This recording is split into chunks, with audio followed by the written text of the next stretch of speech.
Hi, it's Paul Banis, GreatDad.com, and thank you very much for joining either the podcast or the YouTube version of the podcast. I'd really appreciate it if you took just a second to subscribe either on your podcast app or in YouTube. It doesn't really do anything. It's not going to send you any emails. It's just going to show up more often on your feed, and it does me a lot of good in terms of getting more exposure for this work I do to support dads. I'd also like to invite you to come to my page, GreatDad.com/go, if you'd like to discuss more about any of the issues that we are covering within the podcast, especially if there's any way I can help you to be a sounding board in your own struggles to be a dad and to be there for your family. So take a look at that. It also includes a link to my course on gratitude, where at GreatDad.com/gratitude with a offer to take that course for free. So see you in a second.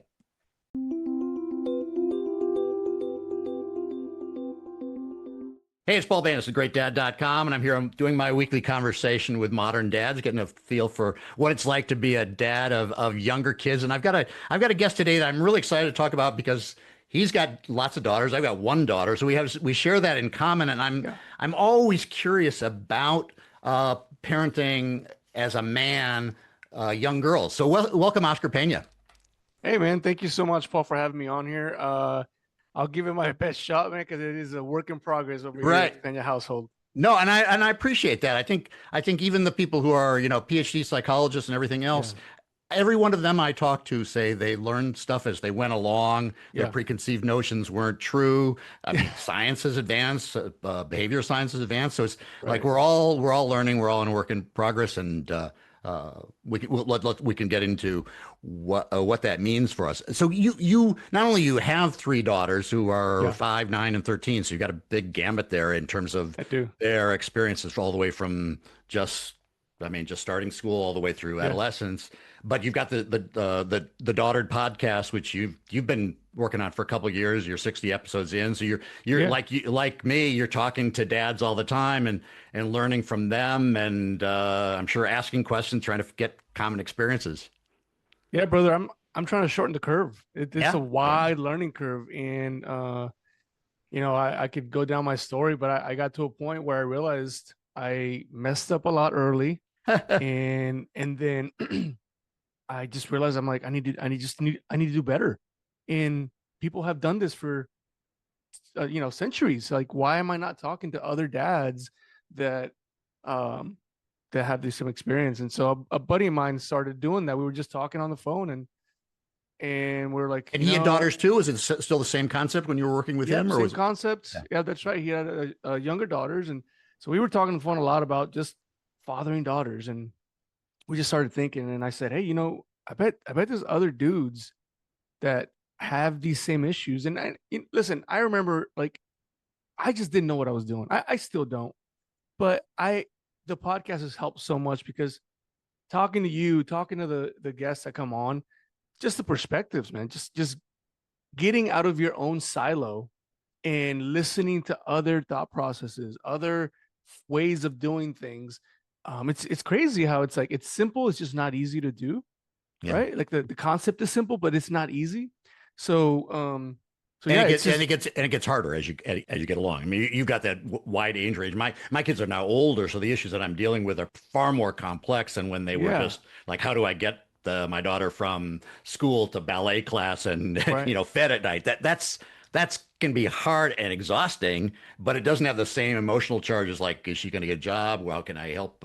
Support her. What how to deal with relationships, all the rest of it that gets more complicated. Well, and I assume for you too, you in their younger years, you're working to make them able adults, right? Capable adults and dependable adults. And so I think, Paul, I think you'll agree, if you care, it will be hard the entire way through. Right? Yeah. Yeah. If you're absent, if you're checked out emotionally, I mean, I guess the same way with a relationship with your spouse. If you treat her like just somebody who's living in the house together and you don't have any relationship, I guess it's relatively easy. It's kind of vacuous and meaningless, but it maybe be easy. Maybe easier. So I'm the thing that is interesting too is that you a lot of dad podcasters, a lot of people who created sites for dads and everything. Mm-hmm. I don't know if this has changed, but I bet it's born for the same thing. Is that a lot of us dads grew up who are interested in this grew up without a father present in our household. So we're trying to fill some void that we had, Yeah. or trying to help dads who maybe have the luxury of being in a solid relationship with a typical nuclear family, Right. whatever that represents these days, but in a Right. solid, secure environment. And we're trying to help promote that. But Mm-hmm. it sounds like you were interested more in doing this because you got three daughters, you're a guy, and there was some gulf between what you might have done had you had boys versus Yeah. girls. Well, I'll tell you what, man, I'm a knuckle dragger. Like I'm like when you think Neanderthal, like my picture should just pop Yeah, up, yeah, right? And my father, my mother, they're still together. We had a nuclear family yeah, growing up. yeah. Um, but I was raised as I'm a boy, and I had brothers and I had a sister, but I didn't know how they were raising my sister. I was just focused on doing dude stuff. Um, Older sister, younger sister? I have a younger sister. Yeah. Yeah, and so it's ironically she's got two boys and I've got all the girls. So it's we're the only ones with kids. But um, yeah, it just dawned on me. I mean, I feel it like it was yesterday when I think of the feeling I got when my wife told me we're having a daughter. I mean, it was jaw dropping because I'm like, oh, that I don't know why that didn't really cross my mind that much. I really just assumed I was gonna have a little boy and I would just raise a boy. Like it's just that's Right. the way it was. Right. Yeah. And it was never I talk about it in the podcast a couple times, culturally, uh I think like my family expected or wanted to have a boy because that's kind of a cultural thing that we Yeah. have, Yeah. right? Yeah. Not that I mean they love the girls. That's never been an issue. But I think because of that, that's where that mindset come from.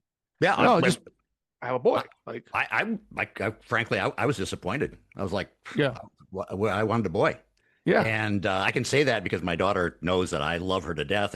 And when we were looking, we were getting pregnant the second time, I wanted a second girl. So right. it's not my preconceived notion was completely incorrect. At the same time, just to make Yeah, sure if my son is ever listening to this, when we had him, I fell in love with him, and right. as greatly, and there was no disappointment either way. I'm glad I have a girl and a boy, but.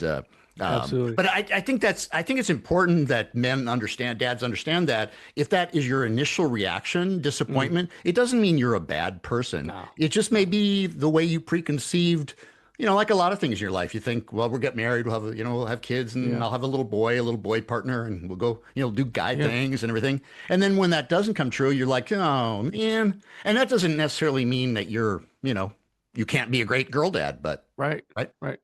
And I think it's a normal thing. I think we're all human, and you have wants and wishes, and I think that's a normal feeling. I could tell you, I didn't have that feeling particularly. I was more in kind of in lost land. I'm like, I didn't really think we were gonna have kids yet, but my wife and I were married for 8.5 years, and Yeah. we Okay. talked about it, and we're like, I think it's time, and we're not getting any younger. Yeah. But it was never like a thought process of like planning to have kids, right? It's just a Right. weird, I don't know how to really explain that. It wasn't that I didn't want any or that I did. It was just like, okay, my wife wants to try to do this. Like, she's my ride or die. Like, we're gonna do this. Um, and again, going back to that thought process of, are you gonna be disappointed if it's a boy or a girl? That never went through my head. For me, once we found out we were pregnant, before I knew it was a girl, it was just kind of that. I call it the old thought process of I just man, I got to provide. Like how do I do this? How do I pay for this? How do I do? That was kind of the Yeah, yeah, checklist there's that. Yeah, items, yeah. right? And again, if you guys are out there thinking that, that's 100% normal. If I think that's one of those masculine values that right, aren't negative that I like to promote. I think there are a lot of masculine values that don't have anything to do with what we see on TV. I mean, you don't have to absolutely, be jumping from a plane to be masculine. A lot of the things that men do naturally, like protectiveness right, or providing for the family or whatever, are not negative things. right, Uh, yeah, so and yeah, and I think natural. and I think with that, I agree with that, and I think that's probably how I was raised. My father was great. He always made sure to provide. we didn't come up with much, but he made sure there was food on the table and the things that we needed, right? And so that was kind of ingrained in me.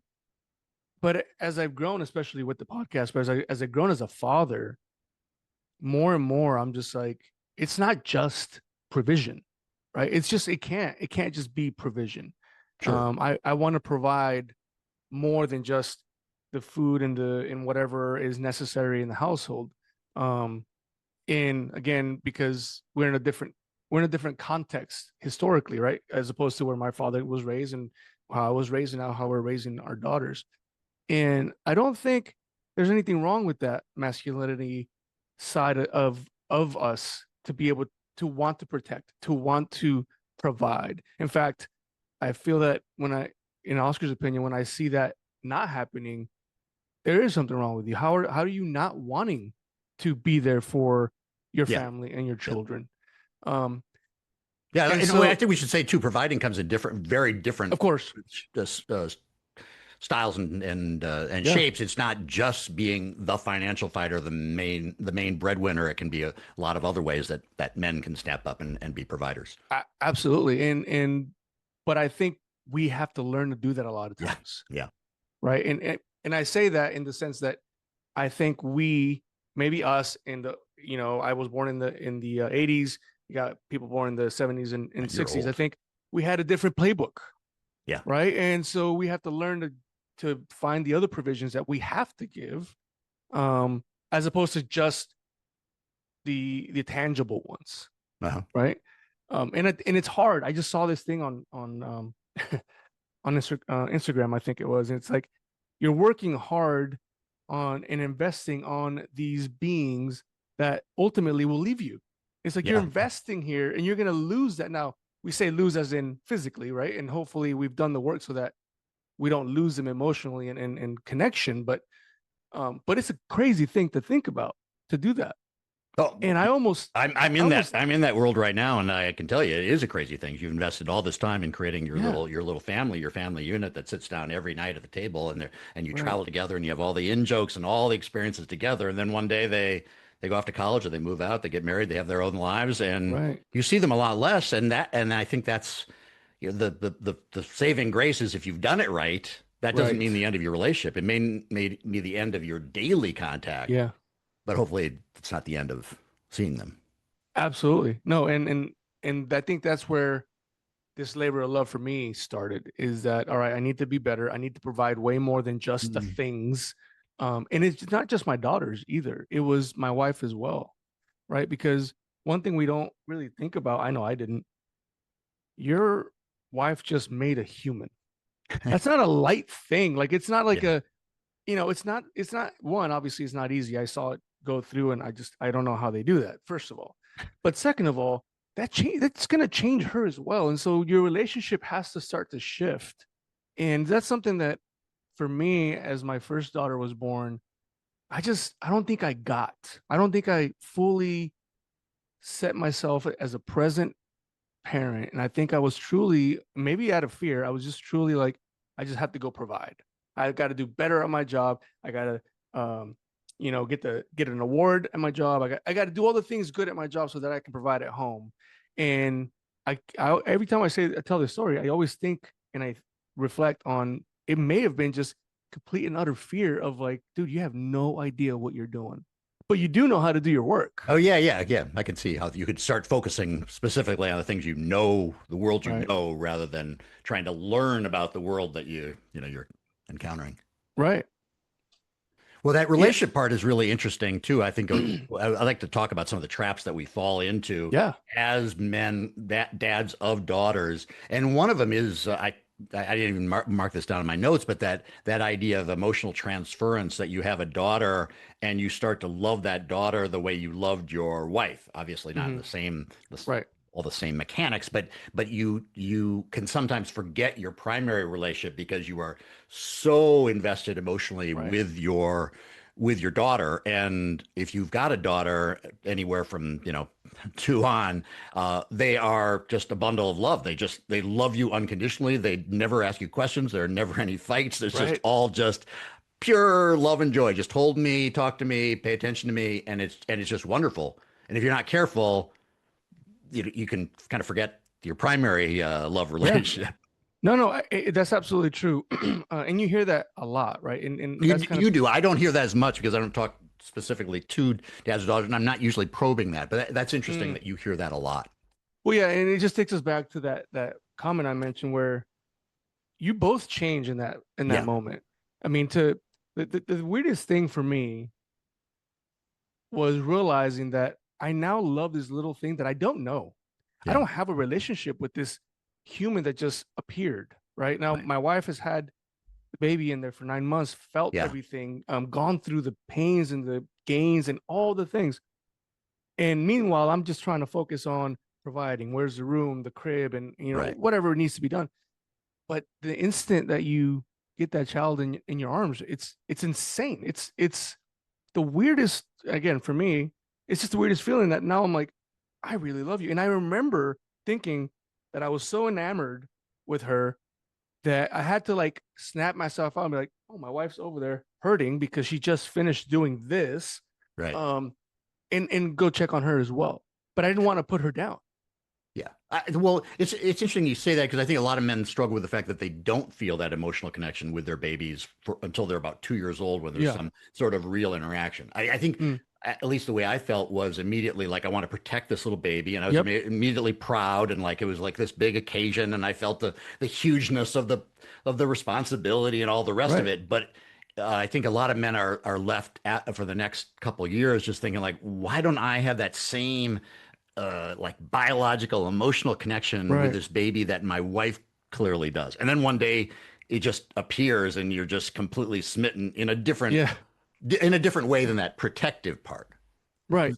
I think I didn't process that, Paul. I agree with you in the sense of I was enamored and I almost felt like this protective. I always describe it as, especially in my profession, I've never been afraid of death, but at that moment, I was afraid of not being here, if that makes any sense. Yeah. Right. And so I get that feeling. And I also understand what you're talking about, where it wasn't like, I just want to be with this little thing forever. I went right back to, okay, well, I guess now she's the soft one. I'm the harsh one. I'll be the disciplinarian and she'll be the nurturer. Like, I almost wanted to fall into that role because in a way you think, well, that's kind of easy. You just kind of gave me my script. I'm good with that. Right. That's kind of that whole like, oh, that's kind of easy. We'll just go with that. And again, I think I learned too late with my first child that she needed way more from me than that. Yeah. Well, let's talk about some of the other traps that we fall into. I mean, I think we're kind of dancing around some of them, but the overprotective one or the rescue person. I remember like when my daughter she'd lose like a bracelet on the street, and I would spend hours combing the street looking for that bracelet, going to a store to find the exact replica just to give it back to her so I could ease her pain. Yeah. Do you think we do that too much, or you think there's a problem in solving too many problems for them during that early age? I mean, I know later on, if you're solving all their problems for them, you're going to the job interviews for them, you're writing the cover letters, you're helping them, doing it all. That's bad, clearly. Right. But early on, when they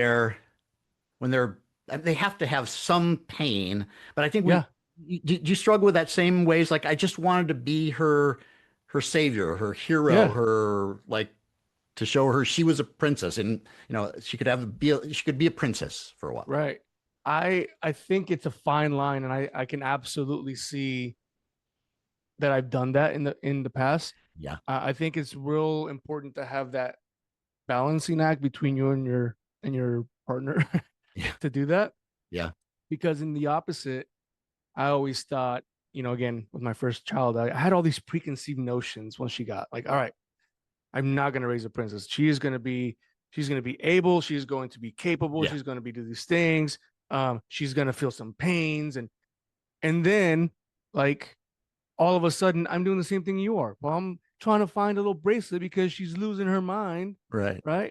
She may have even forgotten about it by the time I brought it back to her. Right. Yeah. But you think like, oh, when she wakes up in the morning, she's going to be so happy. And it's just like, oh, okay, thanks. Like, so big deal. but even at 13, right? She's now 13, and I'll find myself going to the store for like one thing because she wants it. Uh, and I'll talk to myself in the car. I'm like, what am I doing right now? Like, this wasn't necessary. If it was necessary, that's a whole different thing. But I do find myself doing that. I think honestly, there's got to be a fine line. And I've changed my mind a lot as I've grown as a father of daughters, particularly.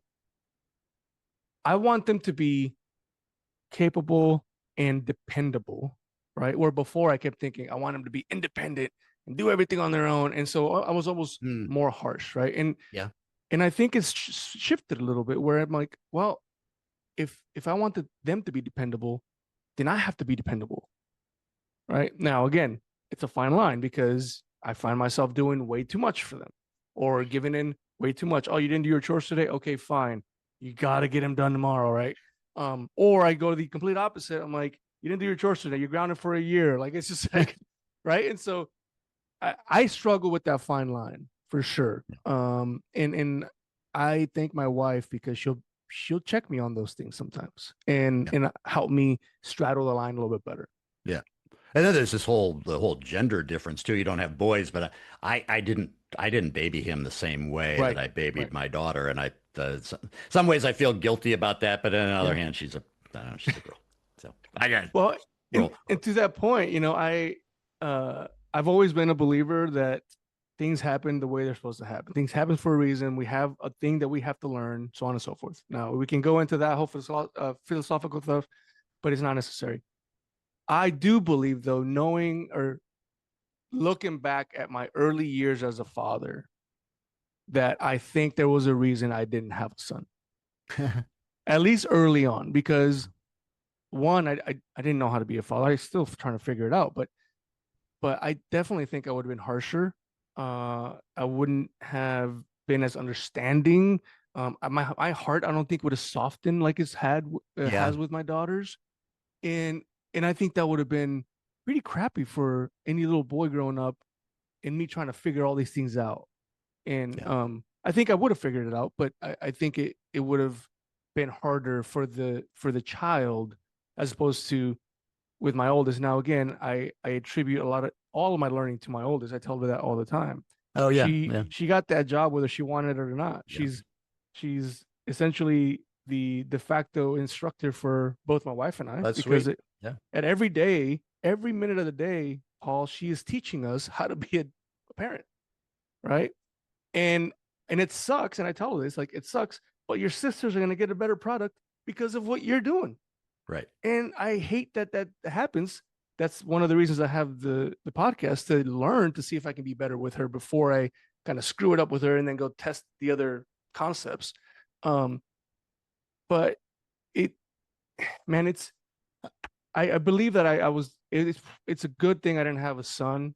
I was meant to be a girl dad, and I'm so happy about it. So how do you deal with the gender difference of the gender expectations? In the modern post-feminist world, I think we try to try to make sure our daughter get the same opportunities. We certainly, if you've had a girl, you're probably your ideas of feminism and strong women, all the rest of it is like completely changed because now they're your women, your little girls. But I know my son and I joke about this all the time. Is like if a fuse needs to be changed or we need to do some change the furnace filter or whatever, I will go and ask him to do it with me. And it's some of that sex roles and his expectations, but I also know that he's just more curious about that kind of stuff. Right. Screw something together, go on a little project. He's all in. Whereas my daughter's like, I'm doing other stuff. That's not as interesting. Right.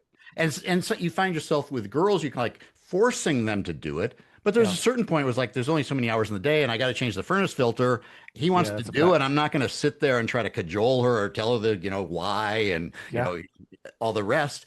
Do you deal with that? The fact that sometimes you want them to have equal experiences, but then you just know they're not wired that way. Like my wife is a very strong, capable woman, but when it comes to a lot of stuff around the house, no interest. And why should she? If I'm around, she'd be hiring I were suddenly gone, she'd be hiring a handyman or something.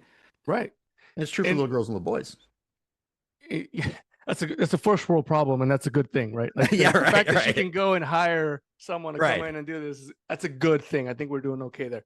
No, I do fall into that. I've done a lot of growth in that department.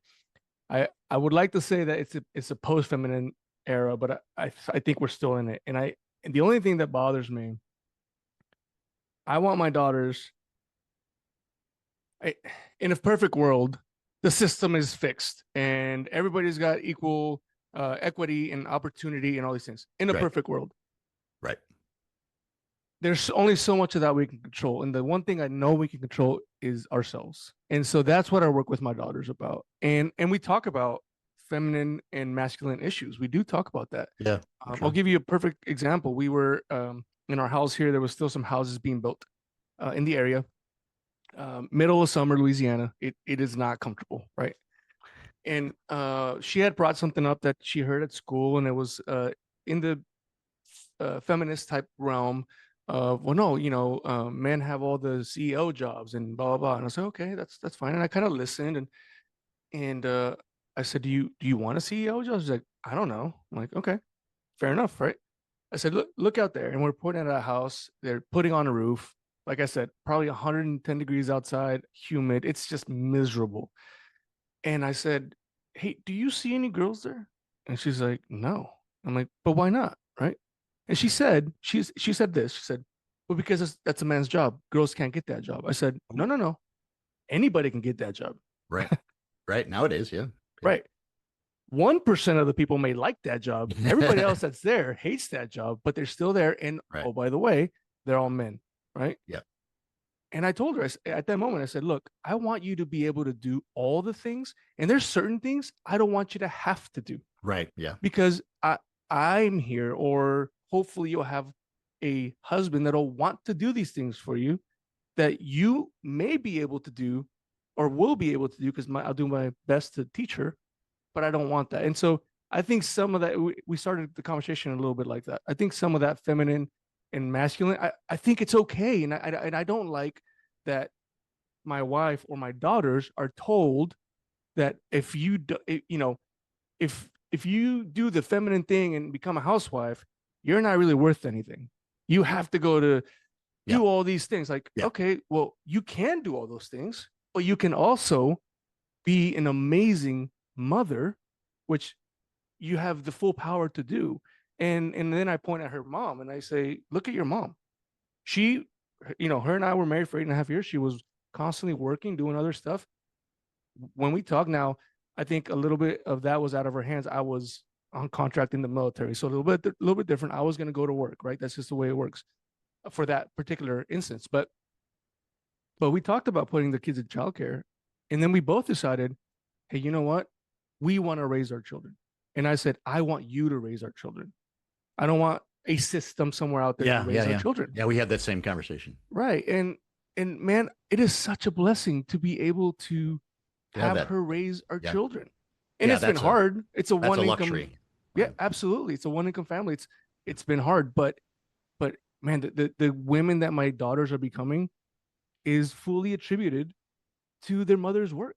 Yeah. And why is that not okay? And so that's what I'm talking about, right? It's I want my daughters, as they grow, to have opportunities everywhere to do all the things that they want to do. And that's okay if that's what they want to do. But I also want them to know that it's okay to do the mom thing and to raise decent, good humans for society. Like, it's a good thing. Yeah. But I do think it is a challenge. I mean, I've got kids who are also biracial, so I've got a girl, and those kind of conversations that they're difficult to have as a man, as a white man, in those kind of conversations, because you spend a lot of time trying to understand versus trying to tell what your opinion is. I mean, I guess as a straight white man, I believe in equality of opportunity, not necessarily equality of outcome.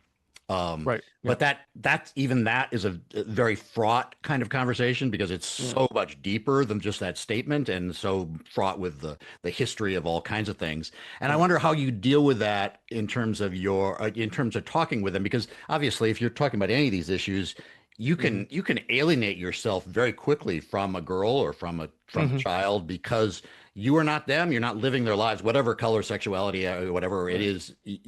As a parent, you should be always like striving for connection rather than disconnection.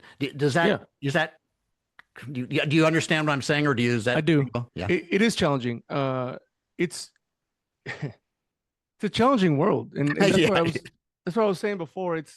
There's certain things that we're going to continue to work to better, but it's not a perfect world. And one thing that my wife and I have been very unison on is to let them know, like, hey, there may be a racist outcome. Let's say there's going to be people out there that don't like you for the color of your skin, the color of your hair, the color, whatever, right? You name it, it'll be a check mark somewhere. I said, but you will not place blame anywhere else, right? I didn't get chosen because I was, the only Mexican kid around. Okay. We're not gonna go and be a victim of that. That's not okay. Yeah. That may be true. I don't know. 50-50, whatever. Right. But that's nothing I can control. What we can control is that if we have to, we'll just work harder. Yeah. Right. And we've had several issues in our current location. Nothing crazy. I grew up in an environment where it was a little bit more pronounced. And I also can tell you that I probably used the victim card many times as well. But I just don't think that that's a good idea for us to be in the victim mentality. And so that's the approach that we take. We absolutely talk about the issues. We've sat down, especially with my oldest, and we'll talk about issues. We'll watch documentaries. We want to make sure that the knowledge is there. But then I work very hard to then say, but also, you may have to work harder than someone else, and that's okay. If that's the only thing you can control, then that's what we're going to do. Yeah. Right. Yeah. And so that's the approach that we take, because you're right. I'm not a girl.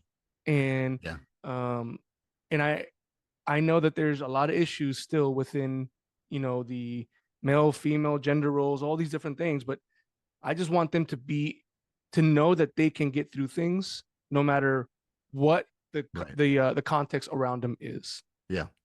It's hard to communicate to them that they are in control of their own life. Yes. And whatever that outcome is of their life, it's at the end of the day, it's their life, whether they're rich or poor, or a teacher or a doctor, or whatever it is, they have to somehow come to peace with that to have any kind of satisfaction in this life. And even parents, I struggle with the word like proud. I don't want to be proud of their achievements, because that's not a cruise to me. They have to be satisfied and pleased with what they are doing on a daily basis, whether that involves monetary success or anything else. It's just, and that's a hard concept to communicate to kids, especially when it's fraught with these other other societal expectations and prejudice, stereotypes, and all the rest. And I think tying those things to the work that they're putting in, right? Because yes, you have to be happy with the outcome that you have created. Yeah. Right. And again, I talked to my oldest. Yes, there's other factors. There's always other factors. And what we say in the military is the enemy has a vote. You can make all these plans. Yeah. And guess what? The enemy still has a vote. Right. Yeah. So we can sit down and plan out my daughter's life between 13 and 18.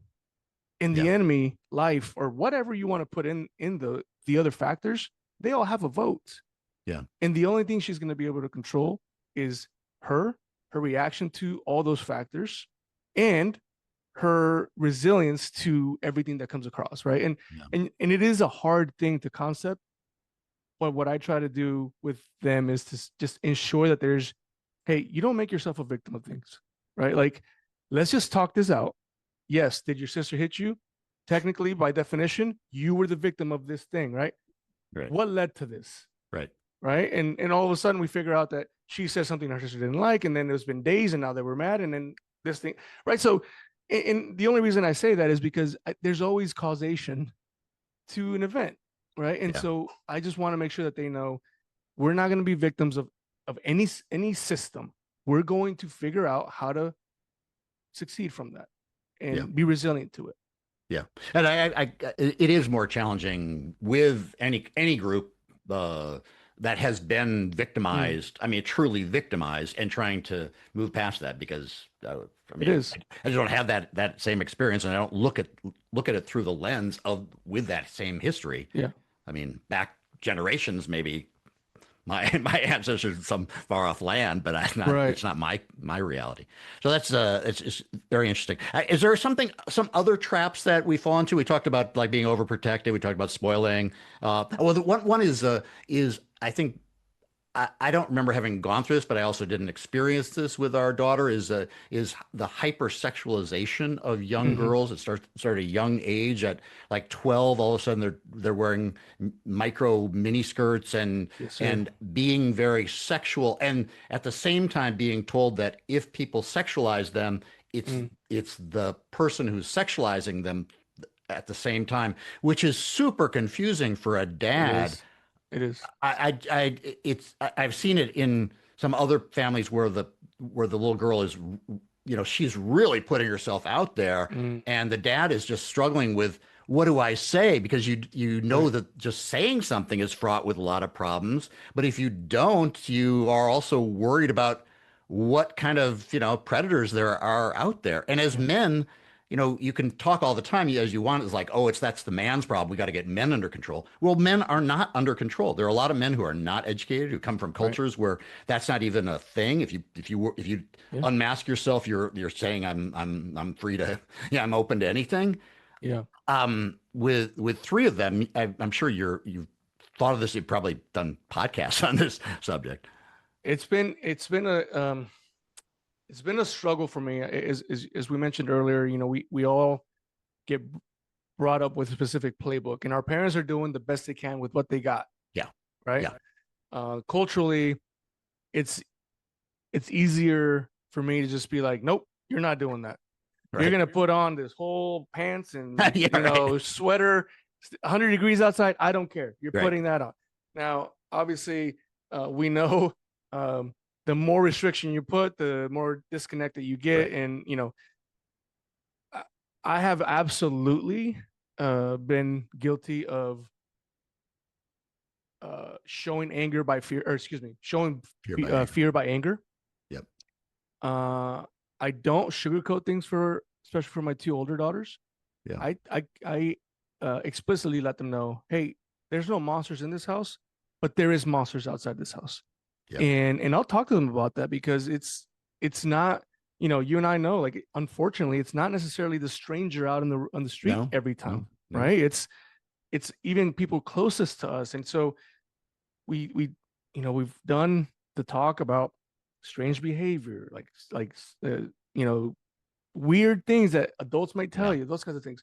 But I do tell her, I've struggled with it, man.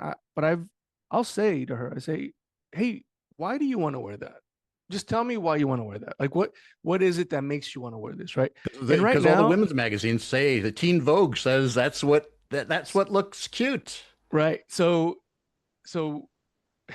this is difficult, because it is really difficult. The magazines ultimately are no longer a thing, but we have, I think what's worse, and it's social media. Yeah. Social media, same thing. And my daughters aren't allowed on social media. We don't have it for the girls. My daughters know that it's a hard no. Like a lot of other things we can discuss, and they can try to bring an argument, but they know, and they try. Hey, how about this? It's kind of like social media. Like, if it's social media, it's a no. That's just what it is. Yeah. But I got to stop just to put in my plug for the fact that you do not have to give your child a smartphone. You do not have to let them on social media. You can have rules, and you can set limits. And I don't know what that age is for you, but you are not required as a parent to give them dangerous objects when they're too young to deal with them. Okay, go on. Sorry. No, that's a great point, Paul, because my daughter got a phone at 12. And then we were like, hey, by the way, this is my phone. I have full access to this phone. Right. You have no privacy on this phone. I just want you to know that.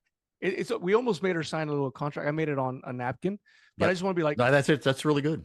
Are you good with that? Then sign right here. Because if you want this phone, this is the rules. There's no social media. There's all these things, right? And I can pick up the phone and I do it in front of her. I'm not, sneaking around. I'm like, hey, let me see your phone. And I'll look. All right, cool. Here you go. Have a good day. Paul, we barely do it. So far, she's been very forthcoming of information and things that are happening. But the whole point is, as you mentioned, we have her a phone for communication with us. That's it. Unfortunately, the enemy has votes. So friends have social media. Friends watch videos all day. Friends do these things. And so getting back to the clothing with that, I say, well, tell me why you want to wear that, right? And how does that make you feel? And right now, Paul, I think it's easy. I think it's easy for us. I'm scared to say that, but I think currently it's easy because at the current moment, it's, well, that's what my friends wear. Yeah. And it makes me feel like I'm one of my friends, like I'm not outed, right? I get that. We know the hierarchy of Maslow hierarchy of needs, right? Like we know those things. But I always ask the question because I want them to think about what that is. And then I will talk to them about the dangers that are out there and the unfortunate truth that what the feminist people call toxic masculinity to me is just toxic people. Right. Me too. Yeah. It's just toxic people that unfortunately can't control their urges and are sick. And I'm sorry, that's just what it is, right? Yeah. And so I just want them to know that danger is out there. And unfortunately, some of their decisions in clothing and how they present themselves is a factor to that. It's unfortunate, but it is. Yeah. No, it's It is a challenge, and I think as dads of girls, you have to be aware of it, and you have to start thinking about this rather than just the night that it appears, then flying off the handle. It's just like the same way. Don't think that you can give them a phone or let them on social media, then dial it back 3 months later because now there's a problem. It's better to get in front of a lot of these things. And 100%. What we talk a lot about on this podcast is just the fact that this is not only are we a work in progress, but our kids are evolving through this long transition. And every day, every week, every month, they are a different person than they were, and their needs are different. And we have to be very much with them all the time so we know what stage they are, because the advice we'd give them at 14 is completely different than the advice we give them at 11. It's an amazing point, Paul, because if we allow it, they will make us better too. Yeah. Right. If we allow it. And if we don't, if we decide to not grow with them, then you start seeing that real easy disconnect between your children and who they are becoming. And that is a trap, I think, is treating your children like they were when they were a baby, or on the other side is pretending that they're an adult before they're ready to be an adult or. I've been guilty of both, 100%. Yeah. My first daughter, I think I know I was harder on her than I needed to be. Expectations were crazy high on certain things. My wife would have to pull me aside and she'd be like, she's 4. Right. Relax. Right. Like she doesn't need to know how to do that. I'm like, oh yeah, you're right. It's just it's like getting that brain to switch. And then on the flip side, I'm like, but you used to like this. Right. I was 3 years younger. We used to watch cartoons together on Saturday morning. Why don't we do that anymore? Right, exactly. So as I mentioned, as a Neanderthal in the house, I am working so hard to just keep growing. If I can just grow a little bit every day, I think I'm in a good trajectory. I think it could be better, but I pray every morning for just a growth mindset. Let me have the mindset to just continue to grow, not have a fully closed mind on anything, and just not let me go to no right away. Let me just listen. It's like those traps that we fall into that I think if you made a checklist of traps, I probably fall into every single one. Oh yeah. Yeah, I appreciate the fact that you're willing to. I guess I've never had a guest who pretended they did it all right. I mean, that would be No. ridiculous if we did. It's really been fun talking to you about all this because I don't usually talk specifically about daughters versus Yeah. kids in general and being a dad, and it makes me remember all the like all the great times, but all the times when I've made mistakes. Yeah. I did want to ask you one last question that I try to ask is if there's a lesson, maybe it's a lesson for girl dads of young daughters. If there's one Yeah. piece of advice that you've learned, you've got three of them, so you've had some experience on this. Maybe something that you would tell them to be aware Yeah, of or absolutely. to do. Man, it's gonna sound cliche, but figure out how to be present. And I say that because it's for me, it's not easy. I've got, my full-time gig. The podcast takes some time. I've got things in my brain. We're always trying to figure out what's next, what we're doing for the family. And if you can, if you can do anything, and I'm telling you this from experience, now having to retrospectively look back at my life with my oldest daughter. I think my youngest daughter taught me that because she was a COVID baby and I was home, Yeah, yeah, right? And all of a sudden I realized and again, I've already had two. And now we have our youngest girl, and I come to realize, oh my gosh, I missed all this stuff with these other two. Like, what have I done to them by doing that? Right. hmm And it gave me this huge uh weight of debt. And if you can, if especially if you have one coming, if your daughter's still in the oven cooking and getting ready to come out, start figuring out what present looks for you. Like, put yourself in a room and be present for 5 minutes in that room. No phone, no nothing. Try to clear your thoughts. I'm not talking about meditation and yoga. I'm talking about, like, know yourself when you're present so that when you're with your daughters, you're actually being present. Not yeah. just because you put the phone away, but because you're actually in that very moment. Because, brother, I know that you can probably tell me better. Those moments are fleeting. Like, it's crazy how quickly they go. Yeah.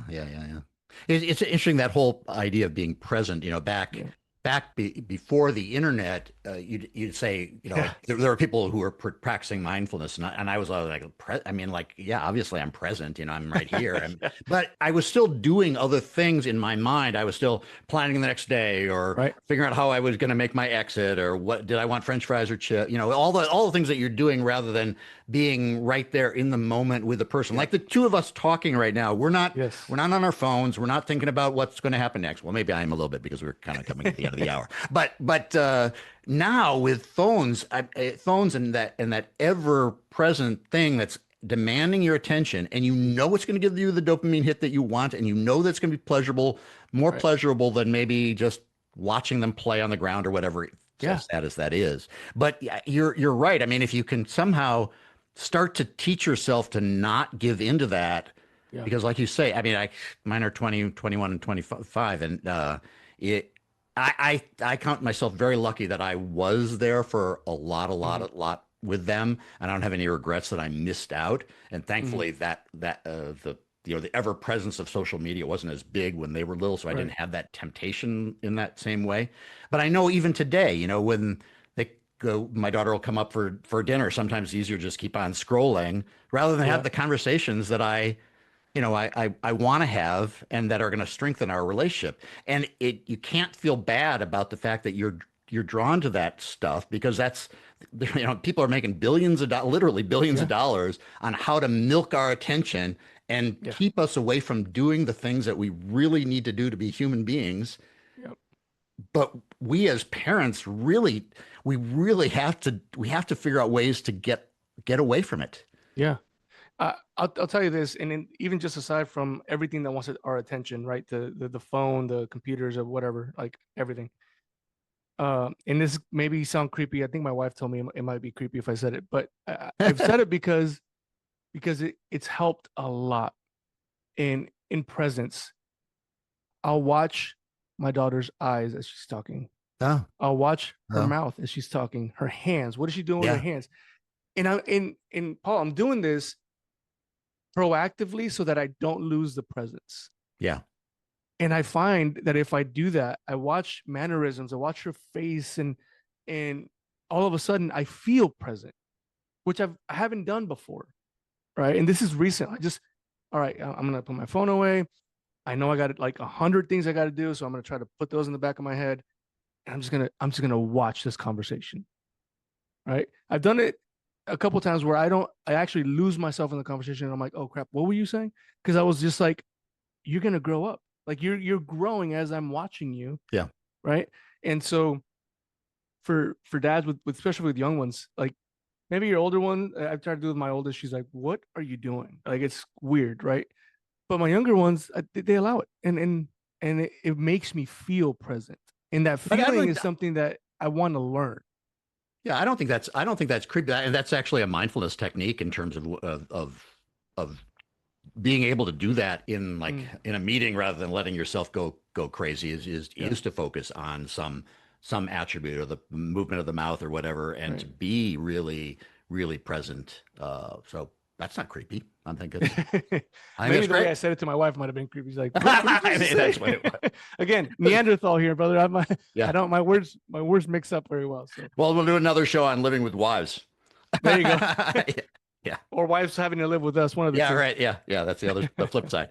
Well, Oscar Peña, great to spend some time with you. You've got the podcast of the Daughtered Podcast, and you can find the podcast at daughteredpodcast.com, right? That's right. Absolutely. Yeah. And you can find us on Instagram. If you go on the website, it's got everything.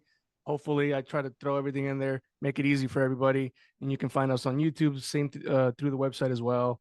If you guys are out there, look us up and support us, and subscribe. And I try to create value as much as I can. So if there's no value, let me know. If you got something in there and hey man, that episode had no value, let me know about it. I gladly hear it, and we'll fix it. Yeah, I'm sure there are a lot of dads with daughters who have singular problems that they're trying to deal with right now. And that's absolutely a great resource. Yes, sir. Okay. So the Daughtered Podcast. Yes, great. Paul Banis at GreatDad.com, and you can find my coaching offerings at GreatDad.com/go, including a course on gratitude, which I think is a really key part of this whole thing, is being grateful for, not only the sun in the sky, but your kids and what they're all about, and how fleeting it all is, and how much there is to enjoy in the world, even as crazy as it is. Okay. Until next time. It's not I have to go pick up my daughter. It's I get to go pick up my daughter. If we could thankfulness is so huge. If we could just all change that perspective, that alone, that framing is so great, because when you're no longer picking them up, when my son finished high school and I didn't get to do that drive anymore. Oh. Yeah, there were days when I didn't want to do it, and there were days when I was like, I got other things to do in the drive, but that time is precious. And if you spend that time in the car with them, talking to them rather than listening to the radio or whatever, golden. Yeah, absolutely. All right. Everybody stay strong. Remember, a happy family starts with you. Okay.